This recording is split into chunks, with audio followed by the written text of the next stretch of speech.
கர்த்தரும்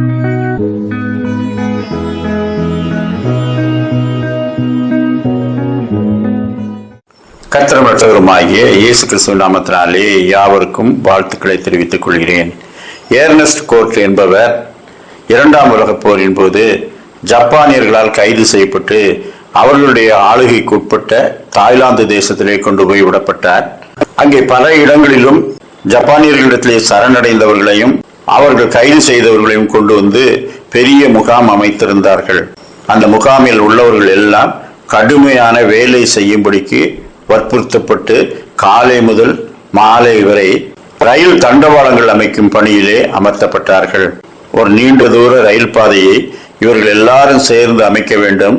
இடத்தை சமப்படுத்தி தண்டவாளத்துக்கு ஆயத்தம் பண்ண வேண்டும். வெவ்வேறு குழுக்களாக பிரிந்து வேலை செய்துவிட்டு இரவிலே வந்து குறைந்த உணவை உண்டுவிட்டு தூங்க வேண்டும். இதெல்லாம் கஷ்டம்தான். ஆனால் இதைவிட பெரிய கஷ்டம் அங்கே இருப்பவர்கள் ஒருவருக்கொருவர் சண்டையிடுவது, ஒருவர் செய்யும் சேட்டைகளை ஜப்பானிய இராணுவத்திடம் சொல்லிக் கொடுப்பது, ஒருவருக்கொருவர் புகார் செய்து முறையிடுவது. இதையெல்லாம் கேட்டு காவலுக்கு இருக்கும் ஜப்பான் இராணுவத்தினர் இன்னும் கொஞ்சம் அடிப்பார்கள். இப்படியாக அந்த கொடுமை தாங்காமல் 12,000 பேர் அந்த கேம்பிலேயே மரித்தார்கள். ஆனால் வெகு நாளைக்கு பின்பு ஒருவர் பரிசுத்த வேதாகமத்தை எங்கிருந்தோ கடத்தி வந்து வாசிக்க தொடங்கினார். அவர் தனது அருகில் இருக்கும் சிலரை தன்னோடு சேர்த்து வேதத்தை வாசிக்கவும் ஜெபிக்கவும் செய்தார். இது ரகசியமாக நடந்தது. எனவே மற்றவர்கள் எல்லாம் அது என்ன ரகசியம் அங்கே நடக்கிறது என்று அவர்களோடு வந்து சேர்ந்து கொண்டார்கள். அப்பொழுது எல்லாரும் வேதத்தை தியானிக்கவும் ஜெபிக்கவும் கற்றுக்கொண்டார்கள். அந்த குழு பெரிதாக வளர்ந்து கிட்டத்தட்ட 90% கேம்பில் இருப்பவர்கள் தேவகுமாரனை ஏற்றுக்கொண்டார்கள். வேதத்தை குறித்து அவர்கள் சந்தோஷம் மகிழ்ச்சியும் அடைந்தார்கள். அவர்களுடைய செயல்கள் எல்லாம் மாறியது. ஜப்பானியர்கள் ஆச்சரியப்பட்டார்கள். எப்பொழுதும் அடிதடியும் சண்டையும் இருக்கும், ஆனால் இப்பொழுது அமைதியும் சமாதானமும் பொன்முறுவலும் ஒருவரை ஒருவர் தேற்றுவதும் வழிநடத்துவதும் சப்போர்ட் பண்ணுவதுமாக இருக்கிறதே, இது எதனால் என்று அவர்கள் யோசித்தார்கள்.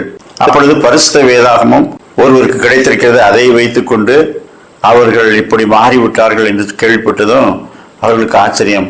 இப்படி ஒரு மனுஷனை மாற்றுகிற புஸ்தகம் இருக்கிறதா?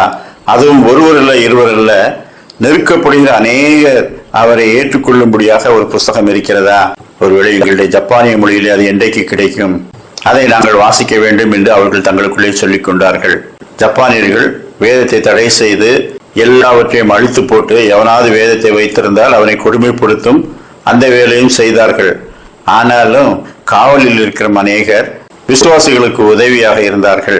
இப்படி நெருக்கமான சூழ்நிலையிலே வேதத்தை கற்று அதை கடைபிடிக்கும் ஒரு அனுபவம் அவர்களுக்கு கிடைத்தது. இன்றைக்கு எல்லாம் நமக்கு எளிதாக இருக்கிறது. வேதாகமம் நம்முடைய சொந்த தாய்மொழியிலே நம்முடைய வீட்டிலே இருக்கிறது. எத்தனை பேர் வாஞ்சியோடு வாசித்திருக்கிறோம். அதிலே கிடைக்கும் ஆசீர்வாதங்களை சுதந்திரித்துக் கொண்டிருக்கின்றோம். வேதாகமத்தை வாசிப்பது ஒரு வேலையா, ஒரு பாக்கியமா? பாக்கியம் என்று உணர்ந்து வாசிப்பவர்களுக்கு பாக்கியம். எனவே வாஞ்சியோடு வாசித்து தியானித்து கர்த்தரோடு ஐக்கியமாயிருப்போமாக. அப்படிப்பட்ட நல்ல சிந்தனைகளை கர்த்தர் தாமே இந்த நாளிலும் நமக்கு தந்தருள்வாராக. ஆமேன்.